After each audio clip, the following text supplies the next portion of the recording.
Unified School District Board has a new president. Cody Petterson joins us to speak about his new role. Good morning, Cody. Thanks for coming in. Good morning, Allie. Thanks for having me. So talk a little bit. Now, you just were serving as VP. Talk a little bit about your role on the school board and taking up this new position.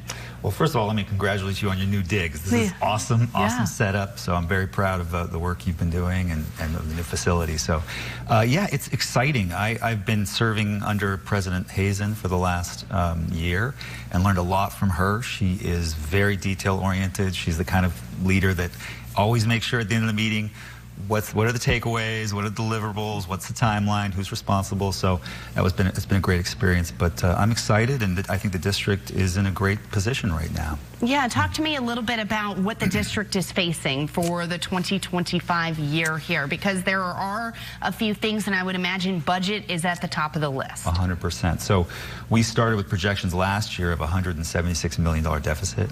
It's now whittled down to $113 million.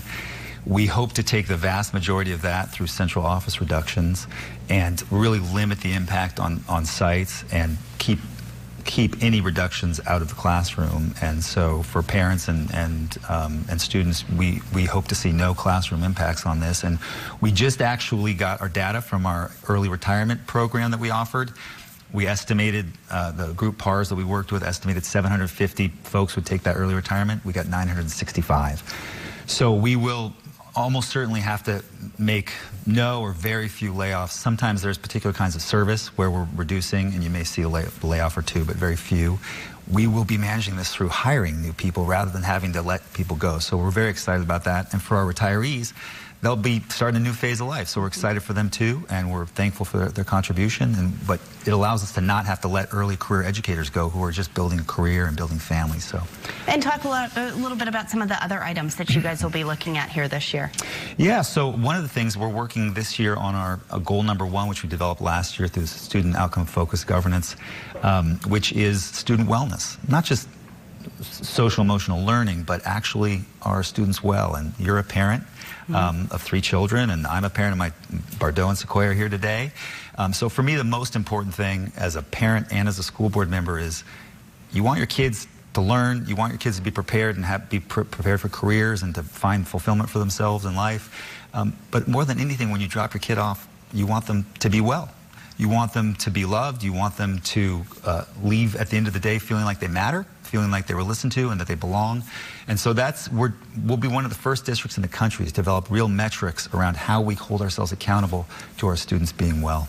Yeah, because I think with social media and, you know, you hear about all the pressures that kids are under. You want them to get this education, but you also want to make sure that they're okay. Well, and as a parent, you know, when you drop your kid off, you're actually handing the most important thing in your life over to this school district and to the principals and your teachers and our support staff.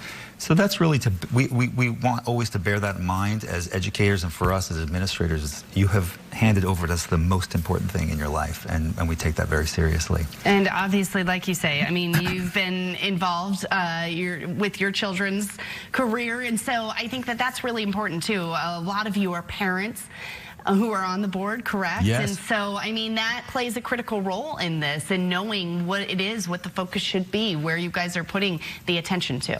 Well, and I'm very confident we have our interim superintendent, Fabiola Bagula. We have our deputy interim superintendent, Nicole DeWitt. We have a great budget team led by Drew Rollins. Our HR, Christine Moorhead. We've got a lot of great staff that we're really excited about. And ultimately, the school board is there not to be 5, or with our student trustees, 7 additional superintendents, but to guarantee that the administration of the district is being done in alignment with the interests and values of our constituents. This is what America does. This is why we have school boards. And so it's always important for us to remain cognizant. Our expertise is to stay engaged with our community and know what our community wants from this district. Our expertise is not to actually run the district. That's the superintendent's role. And so it's important to establish a very firm relationship with the superintendent. And I think we have that with our current superintendent, Dr. Bagula. And it's going to be a challenging year in terms of managing those reductions, but I think we're going to come out stronger, and you're going to see that in our scores and our English language scores and our math scores. And also, our 4th goal is college and career readiness.